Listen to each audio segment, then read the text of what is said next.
G'day guys, Steve with Broken Sprocket. In this video, me and a few of the fellas take on Monkey Gum Fire Trail.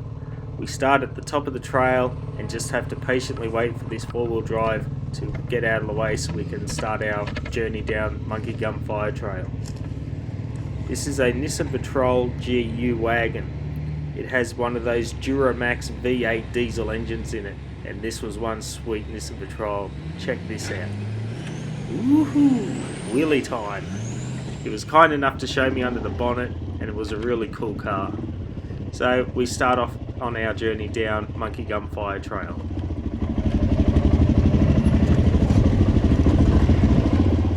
On the WR450 is Miro. He was riding with us on this day. I hadn't ridden with him before, and it was the first time I met him, and he was a top guy. Ahead of me is Michael on a WR250. I also hadn't ridden with him before, also another cool guy. And he's actually riding at the moment with a broken thumb. He wasn't aware that the thumb was broken at this stage, but the following day he went and got it x-rayed and yep, it was broken.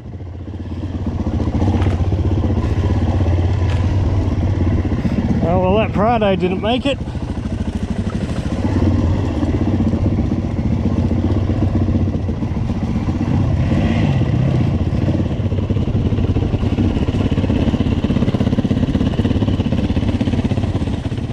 I'm riding the trusty DRZ400, and it was an unbelievable bike to ride all day. Never missed a beat, and was just a great fun bike to ride. So I enjoy this DRZ400.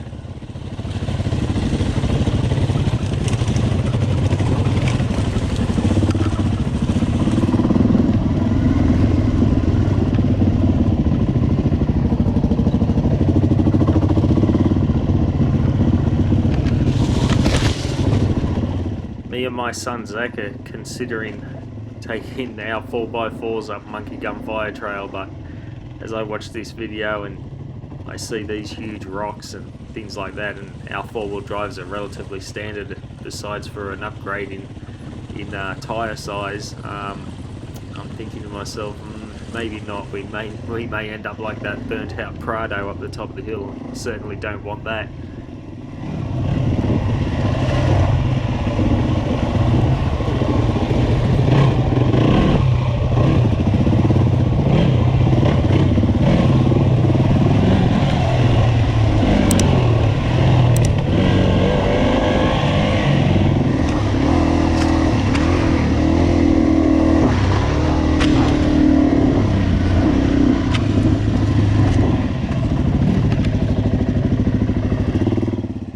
This tree came up unexpectedly. There wasn't enough structure in the tree to sort of bounce over it, so I just went bugger this straight through it. Tried to wheelie over that bit, but there was just no structure in it. Got to this point here. Michael went to the right hand side, trying to figure out what I should do. I took a bit of a risk coming up here. I certainly don't want to fall off in that mud, otherwise I would look like a real fool.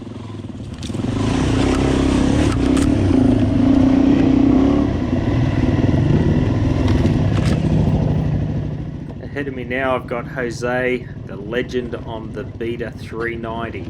He's always fun to follow, they're normally full of action. So it was good to catch up with him because I don't work with these guys anymore, so catching up on the weekend, going for a ride with my old mates that I used to work with was fantastic.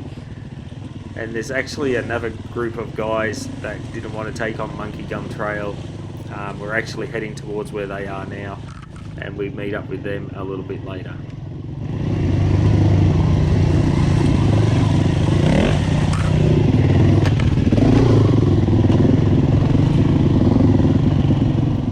Jose's got to really concentrate on his riding because the battery's dead on his Beta 390, and we have to jump start it every time he stalls the engine, so he's really doing really well to not stall the engine, and he actually rode pretty much all day and didn't stall the engine all that much, so there's only a few times that he had to get jump started, so he did fantastic on not stalling that motor and keeping that bike going.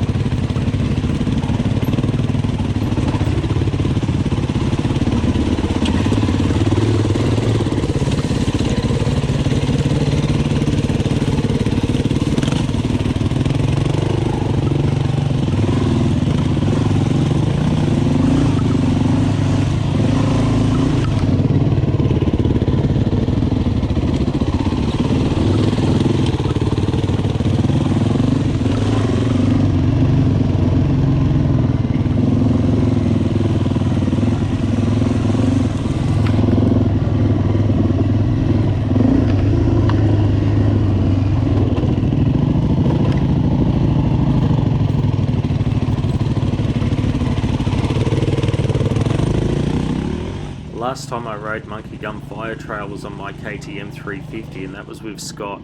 Scott was on his WR250, and we went up Monkey Gum, but it was much wetter the time that we went up Monkey Gum than it is today.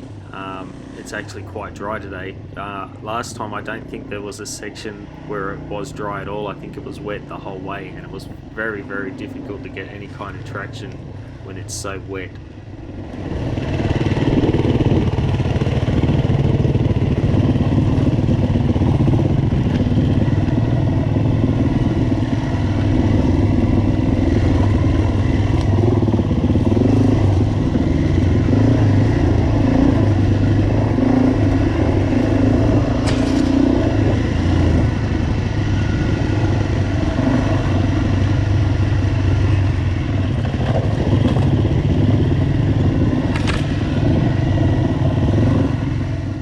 Side of the trail, you can see how much the rain has washed it out in these grooves and washouts and stuff like that. They just get bigger each time it rains, and some of them are that big you certainly wouldn't want to drop your car or something in them. You would never get it back out.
Trail to the right hand side there is the start of 6 stages, probably the hardest trail in New South Wales, most definitely the hardest one in the Owl area.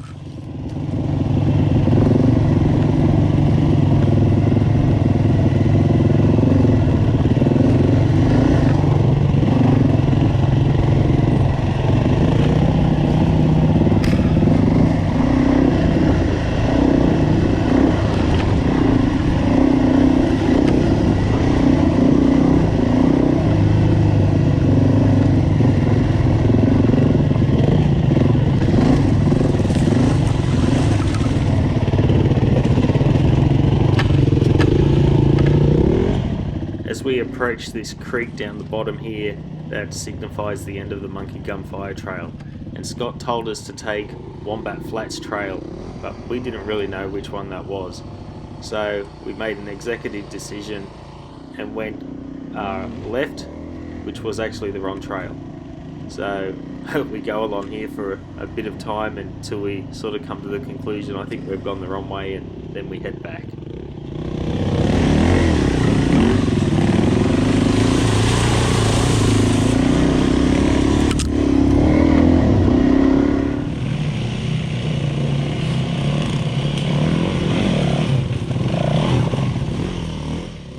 At this point we actually realised we're going the wrong way, which was a shame. It was a fun trail to ride, but we would never catch up with the rest of our mates if we had continued along that trail, so back we go.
back here we go across the creek, and that is the start of Wombat Flats Fire Trail, which ends up changing its name apparently partway up to Mint Bush Fire Trail. And this trail here is actually quite challenging in itself. There's lots of large rocks and hill climbs and creek crossings and all that sort of stuff, so this is the trail that we go along to catch up with the rest of the guys.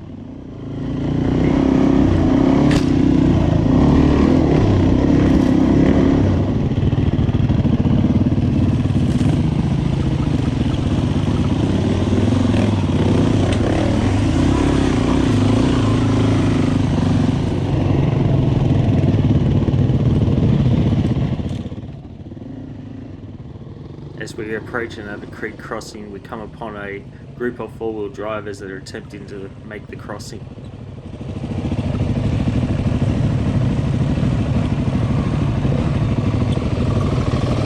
This is the part I remember. This is the hill Peter rolled down on his first time.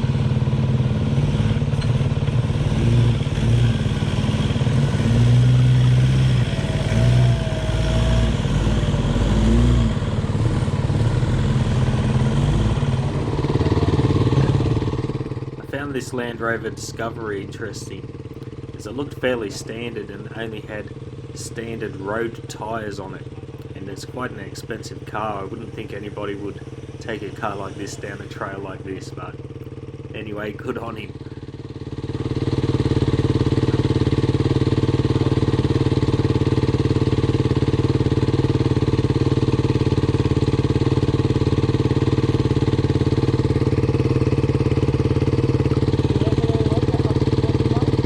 Road tyres on it.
the end of the video as we come upon the rest of our group, the rest of the riders. So if you like this kind of thing, consider subscribing. You can also follow Broken Sprocket on Instagram, and I'll see you in the next video.